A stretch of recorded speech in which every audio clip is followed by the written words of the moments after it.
नमस्कार दोस्तों, मैं रोहित आपका स्वागत करता हूं आपके अपने चैनल स्टडी विद एलिसलेक्स पर। और आज हम आपके सामने लेकर आए हैं ज्योग्राफी का एक महत्वपूर्ण वीडियो जो आपकी सभी परीक्षाओं के लिए इम्पोर्टेंट हो जाता है। इसमें आपको सारे ज्योग्राफी के इम्पोर्टेंट क्वेश्चन मिल जाते हैं। ये वो क्वेश्चन हैं जो आपकी परीक्षा में एज इट इज़ देखने को मिल जाते हैं। सारे विद डिटेल हम कवर करने वाले हैं। तो चलिए देर ना करते हुए शुरू कर लेते हैं आज का हमारा ज्योग्राफी का वीडियो। और ये वीडियो जो है ये आपका UP SSC, RO UPPCS और जूनियर असिस्टेंट और UP पुलिस के लिए भी इम्पोर्टेंट है। जितनी भी आपकी परीक्षाएं होती हैं उत्तर प्रदेश की सभी परीक्षाओं के लिए हो जाता है इम्पोर्टेंट। तो चलिए देर ना करते हुए शुरू कर लेते हैं आज का हमारा वीडियो। और आज का हमारा पहला क्वेश्चन हो जाता है, क्षेत्रफल की दृष्टि से भारत का विश्व के देशों में कौन सा स्थान है। इंपॉर्टेंट क्वेश्चन है, कई बार आपकी परीक्षाओं में देखा जाता है एज इट इज़।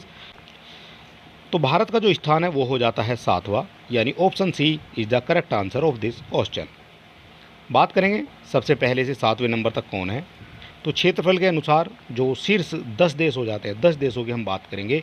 और ये 10 देश अगर आपने एक बार समझ लिए तो आपको जो है बार बार पढ़ने की आवश्यकता नहीं रहेगी। और आपसे पहला, दूसरा, तीसरा, चौथा, पांचवा, छठा, सातवां जोन सा भी आपसे पूछा जाएगा उसको आप फटाक से बता सकते हैं। भारत की स्थिति आप सब जानते हैं 7वें नंबर पर आता है, लेकिन पहला, दूसरा और एक से जो 6 नंबर तक हैं वो भी आपको पता होना चाहिए। तो चलिए सबसे पहले बात करेंगे रूस की। रूस का जो क्षेत्रफल है, क्षेत्रफल के अनुसार रूस सबसे पहले आ जाता है। दूसरे नंबर पर आपका आ जाता है कनाडा। तीसरे नंबर पर आपका संयुक्त राज्य अमेरिका आ जाता है। इनकी जो है वर्ग किलोमीटर भी दिए गए हैं आपके, कितनी जो है इनका क्षेत्रफल हो जाता है वर्ग किलोमीटर में। 4 नंबर पर चीन आ जाएगा। 5 नंबर पर ब्राज़ील आ जाएगा। 6 नंबर पर आपका आ जाता है ऑस्ट्रेलिया। और ऑस्ट्रेलिया के तुरंत बाद आपका आ जाता है भारत 7 नंबर पर। ठीक है, भारत की स्थिति आपको याद रखनी है, 7 नंबर पर भारत आ जाता है। और इनका क्षेत्रफल भी आपसे पूछ लिया जाता है, 32,87,263 वर्ग किलोमीटर। ये कई बार क्वेश्चन पूछा गया है आपकी परीक्षाओं में। 8 नंबर की बात करेंगे, अर्जेंटीना आ जाता है। और 9 नंबर पर आपका आ जाता है कांगो लोकतांत्रिक गणराज्य। 10 नंबर की बात करेंगे तो 10 नंबर पर आपका पाकिस्तान आ जाता है। इससे ज़्यादा आपको याद करने की आवश्यकता नहीं है क्योंकि इससे ज़्यादा आपसे पूछे भी नहीं जाते हैं। अगला क्वेश्चन हमारा हो जाता है क्वेश्चन नंबर 2। भारत का क्षेत्रफल संसार के क्षेत्रफल का 2.4% है, परंतु इसकी अब यहाँ से जो है आपको ऑप्शन देखना है कौन सा इनमें से करेक्ट हो जाएगा, ये आपको बताना है। तो पहला जो ऑप्शन है वो देख लेते हैं, संपूर्ण मानव जाति का 16% है। तो ये गलत हो जाता है, 16% ये नहीं है। संपूर्ण मानव जाति का 17% के आसपास है, बिल्कुल ये आपका करेक्ट हो जाएगा। क्षेत्रफल की बात करेंगे पूरे विश्व का तो भारत जो है 2.4% के अंदर आ जाता है।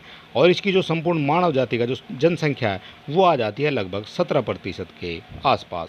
इसके बाद संपूर्ण जाति का जो है 18%, ये भी गलत हो जाएगा। 28% भी आपका गलत हो जाता है। तो इस हिसाब से आप कह सकते हैं ऑप्शन नंबर बी जो है इसका करेक्ट आंसर हो जाता है। यहाँ बात करने वाले हैं भारत का क्षेत्रफल 32,87,263 वर्ग किलोमीटर है, जो संसार के समस्त क्षेत्रफल के स्थलीय भाग का लगभग 2.4% हो जाता है। जबकि भारत में जो विश्व की जनसंख्या है उसका 17.5% हो जाता है वर्ष 2011 की जनगणना के अंतिम आंकड़ों के अनुसार। अगला क्वेश्चन हमारा हो जाता है, निम्नलिखित जोड़ों में कौन सा जोड़ा सही नहीं है। यहाँ आपको देखना है, ध्यान रखना है कौन सा जो है आपसे पूछा गया। आपसे 2 ऑप्शन पूछे जाएंगे, सही है या फिर सही नहीं है। ठीक है, दोनों को आपसे बड़े ध्यान से जो है क्वेश्चन को रीड करना है, उसके बाद आपको आंसर देना है।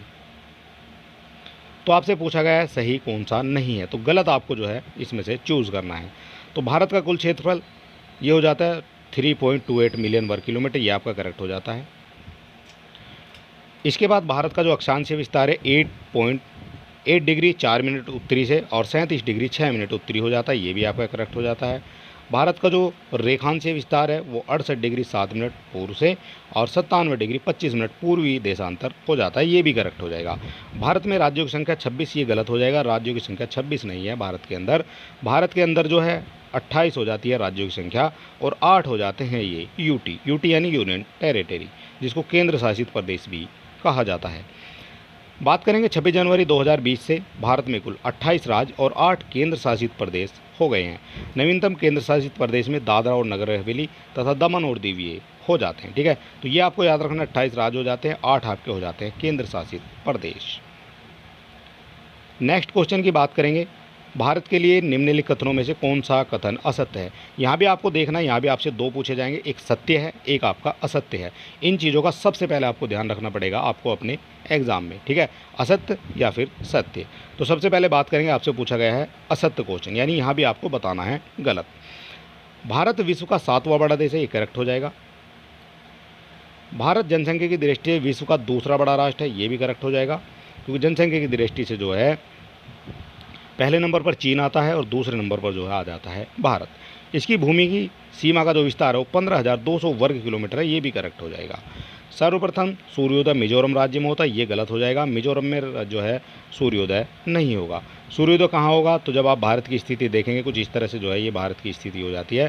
ठीक है, तो यहाँ पर जो है अरुणाचल प्रदेश है, और ये अरुणाचल प्रदेश में सबसे पहले जो है आपका सूर्य जो है, यहाँ जो है सूर्य जो है सबसे पहले चमकता है भारत में, अरुणाचल प्रदेश में। ठीक है, इस तरह से आपको याद रखना है। और सूर्योदय ये जो मिजोरम में नहीं होगा, तो ये ही आपका हो जाता है गलत आंसर। ठीक है, आपसे पूछा गया असत्य कौन सा, तो असत्य आपका डी हो जाता है। ठीक है, ये आपको याद रखना है, मिजोरम नहीं है, ये आपका अरुणाचल प्रदेश है। अरुणाचल प्रदेश में सबसे पहले जो है सूर्य की एंट्री होती है भारत में। और भारत का सर्वप्रथम सूर्योदय जो है अरुणाचल प्रदेश में होता है। सिक्किम से गुजरने वाला अक्षांश निम्नलिखित में से किस एक से भी होकर गुजरता है। अक्षांश और देशांतर ये 2 चीज़ें होती हैं, दोनों चीज़ों को आपको याद रखना है। सबसे पहले हम थोड़ा सा समझाने की कोशिश करेंगे आपको किस तरह से होते हैं अक्षांश। ये हो जाते हैं अक्षांश, जितनी भी आपकी पृथ्वी है, इस पृथ्वी पर जो भी आपकी इस तरह से जो है रेखाएं देखने को मिलेंगी लैंडस्केप में, तो ये लैंडस्केप वाली जो रेखा हो जाती है ये हो जाती है आपकी अक्षांश रेखा। इसके बाद जो भी आपकी पृथ्वी के ऊपर जितनी भी आपकी पोर्ट्रेट लाइन होंगी इनको कहा जाता है देशांतर रेखा। ठीक है, इस तरह से आपको याद रखना है। अक्षांश की बात करेंगे तो अक्षांश जो है ये लेटी हुई हो जाएगी, और जो खड़ी हुई लाइन है इसको कहा जाता है देशांतर। यानी इस तरह से आप समझेंगे, जितने भी आपके देश हैं कुछ इस तरह से जो है कहीं ना कहीं देश होते आते हैं, और इनके देशों में जो अंतर होता है इसलिए उनको कहा जाता है देशांतर। ठीक है, देशों में अंतर उसको बोला जाता है देशांतर। इसके बाद बात करेंगे, यहाँ जो है ऑप्शन दिखाए गए सिक्किम से गुजरने वाला अक्षांश।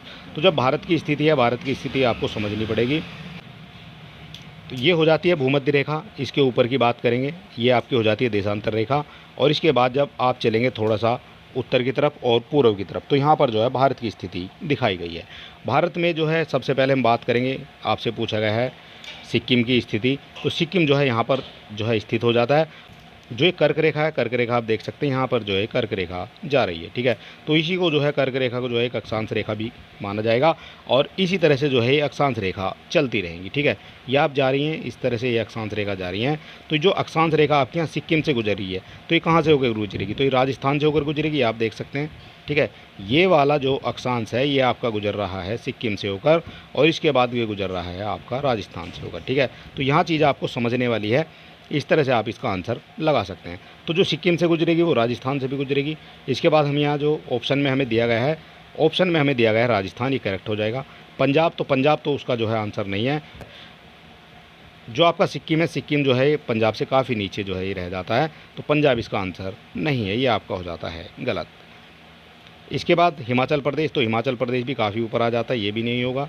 जम्मू कश्मीर तो बिल्कुल ही ऊपर है, तो इसका जो करेक्ट आंसर है वो हो जाता है आपका ऑप्शन नंबर ए। ठीक है, इस तरह से आप इसको समझेंगे तो बड़े आसान से जो है आप क्वेश्चन को कर सकते हैं। कर्क रेखा किस राज्य से होकर गुजरती है। कर्क रेखा आपसे पूछी गई है किस राज्य से होकर गुजरती है। कर्क रेखा उड़ीसा से गुजरेगी, झारखंड से, उत्तर प्रदेश से, या फिर आपकी आंध्र प्रदेश से। तो कर्क रेखा जो गुजरती है वो 8 राज्यों से होकर गुजरती है। उनमें आपका उड़ीसा नहीं होता है, उत्तर प्रदेश भी नहीं होता है, और आंध्र प्रदेश भी नहीं होता है। उसमें आपका हो जाता है झारखंड। ठीक है, और कौन कौन से राज्य हो जाते हैं जिनसे आपकी कर्क रेखा गुजरती है ये भी हम आपको दिखा देते हैं। ये आपकी हो जाती है कर्क रेखा, कुछ ये स्थिति आप देख सकते हैं कर्क रेखा की। तो सबसे पहले आपकी यहाँ आ जाता है गुजरात। गुजरात के बाद ये थोड़ा सा हिस्सा जो है राजस्थान भी दिखाया गया है। राजस्थान के बाद मध्य प्रदेश, मध्य प्रदेश के बाद छत्तीसगढ़, छत्तीसगढ़ के बाद झारखंड, इसके बाद वेस्ट बंगाल, और वेस्ट बंगाल के बाद जो है ये त्रिपुरा जो है दिखाया गया है, और त्रिपुरा के बाद आ जाता है आपका 8 नंबर पर मिजोरम। इस तरह से कुल 8 राज्य हैं जिनसे जो है कर्क रेखा गुजरती है भारत से होकर। और भारत को जो है 2 बराबर भागों में भी ये बांटती है कर्क रेखा। ठीक है, इस तरह से भी आप इसको याद रख सकते हैं। कर्क रेखा भारत को 2 लगभग बराबर भागों में बांटती है।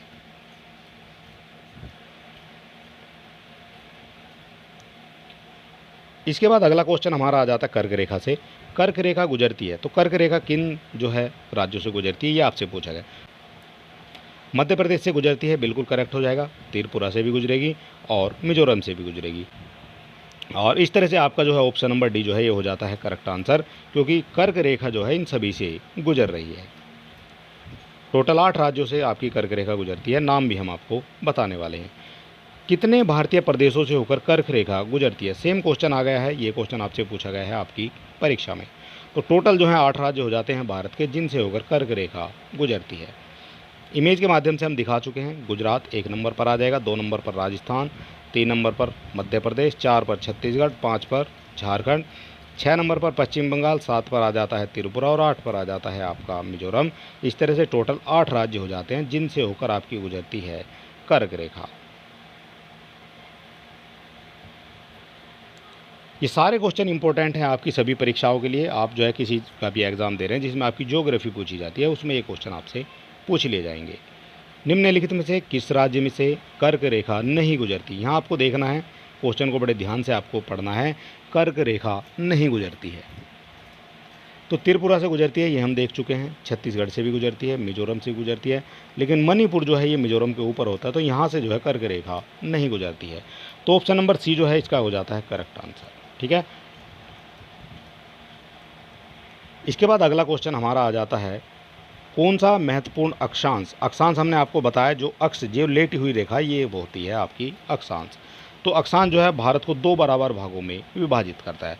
भारत की ये स्थिति है कुछ इस तरह से, ठीक है। तो भारत को 2 बराबर भागों में विभाजित करता है, कौन सी रेखा हो जाती है, तो ये हो जाती है 23.5 डिग्री उत्तर, 23 डिग्री 30 मिनट उत्तर की तरफ हो जाते हैं, और ये हो जाती है आपकी कर्क रेखा। ठीक है, इसे ही जो है कर्क रेखा कहा जाता है, 23.5 डिग्री उत्तरी को। ये भारत को जो है 2 बराबर भागों में विभाजित करती है। निम्नलिखित में से कौन सा भारतीय राज्य कर्क रेखा के उत्तर में स्थित है, कर्क रेखा के उत्तर में स्थित है, ये कर्क रेखा हो जाती है, और इसके जो है उत्तर की तरफ आपको बताना है कौन सा हो जाएगा। तो झारखंड जो है, ये झारखंड तो बीच में आ जाता है, कर्क रेखा इसके बीच से गुजरती है। मिजोरम जो है इसके भी जो है बीच से गुजरती है। त्रिपुरा जो है इसके एक कोने से जो है गुजरती है। आपसे पूछा गया कौन सा जो कर्क रेखा के उत्तर में है, तो यहाँ मणिपुर जो है करेक्ट आंसर हो जाएगा। मिजोरम के ऊपर होता है आपका मणिपुर, जिससे आपकी कर्क रेखा नहीं गुजरती है, लेकिन कर्क रेखा के उत्तर में आ जाता है मणिपुर। ठीक है, ये हो जाता है इसका करेक्ट आंसर। अगला क्वेश्चन हमारा कहता है, निम्नलिखित भारत की नदियों में कौन कर्क रेखा को 2 बार पार करती है। कर्क रेखा को 2 बार पार करती है, इस तरह से ये जाती है, ये कर्क रेखा जा रही है और ये नदी जा रही है, तो इस तरह से जो है 2 बार पार करती है। तो ये कौन सी नदी हो जाएगी, ये भी आपसे कई बार परीक्षाओं में पूछा जाता है। तो ये जो करेक्ट आंसर हो जाएगा option number A is the correct answer of this question. ठीक है, तो ये हो जाती है माही नदी। माही नदी के बारे में बात करेंगे, एक्स्ट्रा फैक्ट के माध्यम से पढ़ेंगे तो आपको जो है भूलने की शक्ति आपकी कम हो जाती है, आप ज़्यादा समय तक इसको याद रख सकते हैं। माही नदी कर्क रेखा को 2 बार पार करती है, और ये मध्य प्रदेश से उद्गमित होकर राजस्थान गुजरात में प्रवाहित होते हुए खंबात की खाड़ी में गिर जाती है। ठीक है, ये है आपकी माही नदी, कर्क रेखा को 2 बार पार करने वाली ये नदी हो जाती है।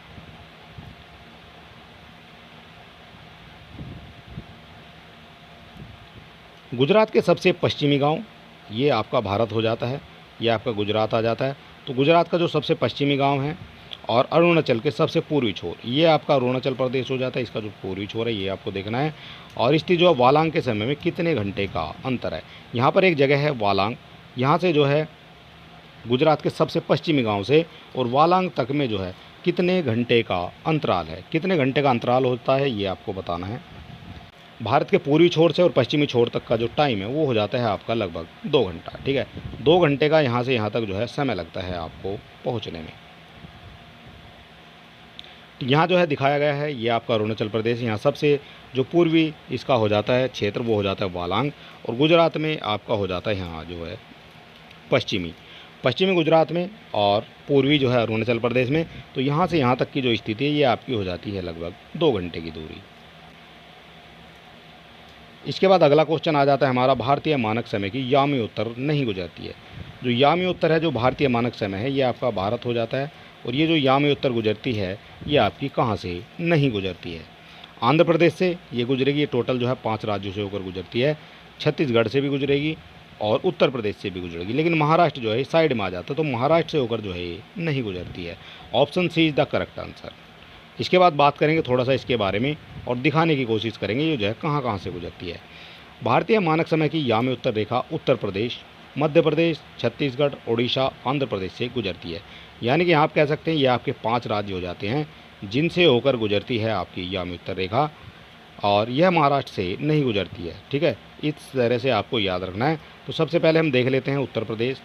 तो यहाँ जो है दिखाया गया है उत्तर प्रदेश के बारे में, ये हो जाता है आपका उत्तर प्रदेश। इसके बाद ये आ जाता है आपका एमपी यानी मध्य प्रदेश से भी गुजरेगी। इसके बाद आपका आ जाता है ये झारखंड, तो तीसरे नंबर पर झारखंड। 4 नंबर पर आपका आ जाता है आंध्र प्रदेश और 5 नंबर पर आपका आ जाता है आंध्र प्रदेश। ठीक है, इस तरह से 5 राज्य हो जाते। और यहाँ भी जो है आपका पूछा गया है मानक, जो भारतीय मानक समय है उसी से जो है आपका क्वेश्चन पूछा गया है। भारतीय मानक समय की देशांतर रेखा 82 डिग्री 30 मिनट किस नगर से होकर गुजरती है? जो आपकी भारतीय मानक समय रेखा है 82 डिग्री 30 मिनट, वो किस राज्य से होकर गुजरती है? भारत के किस नगर से होकर गुजरती है? तो ये जो गुजरेगी ये गुजरेगी इलाहाबाद से, और इलाहाबाद में भी हो जाता है आपका नैनी। ठीक है, इलाहाबाद के नैनी से गुजरती है और ये काफ़ी फेमस क्वेश्चन है। इस तरह के क्वेश्चन पूछे जाते हैं आपकी परीक्षाओं में। निम्नलिखित देशांतरों में कौन सा भारत की प्रमाणित मध्याह्न रेखा कहलाती है? कौन सी हो जाएगी देशांतरों में जो भारत की प्रधान प्रमाणिक रेखा कहलाएगी? ठीक है, तो ये जो कहलाती है ये कहलाती है आपकी 82 डिग्री 30 मिनट। इसके बारे में हम आपको बता चुके हैं। 82 डिग्री 30 मिनट ये हो जाती है आपकी जो 5 राज्यों से होकर गुजरती है भारत के।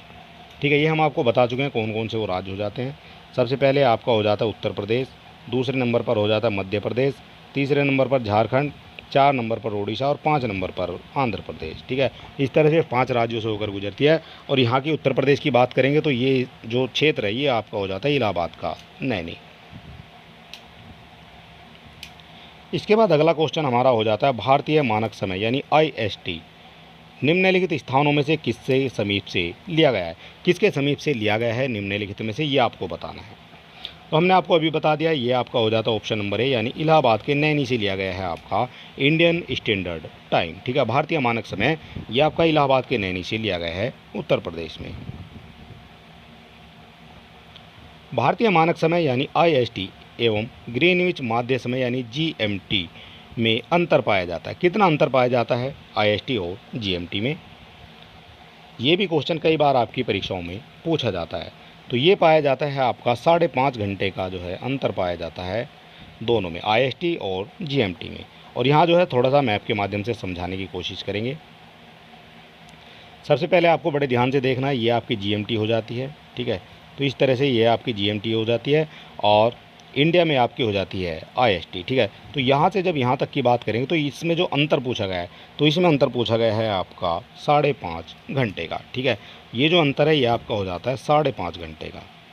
यही आपसे पूछा गया है आपके क्वेश्चन में। इसके बाद हमारा अगला क्वेश्चन हो जाता है, यदि अरुणाचल प्रदेश के तिरप में सूर्योदय 5 बजे प्रातः IST होता है तो गुजरात के कांडला में सूर्योदय किस समय पर होगा? सुबह की बात हो रही है 5 बजे की, और आपसे पूछा गया है गुजरात में जो है IST क्या होगा सूर्योदय के समय। यहाँ हम बात करेंगे भारत के बारे में, तो ये कुछ इस तरह से भारत हो जाता है। तो अरुणाचल प्रदेश के तरफ में जो है यहाँ पर जो है यहाँ से यहाँ जब आप जाएंगे गुजरात की तरफ तो आपको मात्र 2 घंटे का समय लगेगा। तो अगर 5 बज रहे हैं आपके अरुणाचल प्रदेश में तो यहाँ जाते जाते आपको बज जाते हैं 7। 2 घंटे जो है इसमें हम ऐड कर देंगे तो गुजरात जाते जाते जो है हमें 2 घंटे लग जाएंगे। तो 2 घंटे 5 में जब 2 प्लस करेंगे तो ये हो जाएगा लगभग 7 बजे प्रातः। ठीक है, ये हो जाता है इसका करेक्ट आंसर। और उम्मीद है आपको जो है सारे क्वेश्चन समझ आए होंगे। और अगर अभी तक आपने हमारे चैनल को सब्सक्राइब नहीं किया तो आप सब्सक्राइब कर सकते हैं, वीडियो को अपने दोस्तों में भी शेयर कर सकते हैं और हमें मोटिवेट करने के लिए एक लाइक भी आप कर सकते हैं। इस वीडियो की फ्री PDF अगर आप चाहते हैं तो आप हमारे टेलीग्राम चैनल से जुड़ सकते हैं, साथ साथ अब आप हमारे व्हाट्सअप चैनल से भी जुड़ सकते हैं। दोनों के लिंक आपको डिस्क्रिप्शन में दे दिए गए हैं। चलिए दोस्तों, मिलते हैं नेक्स्ट वीडियो में, तब तक के लिए नमस्कार, जय हिंद।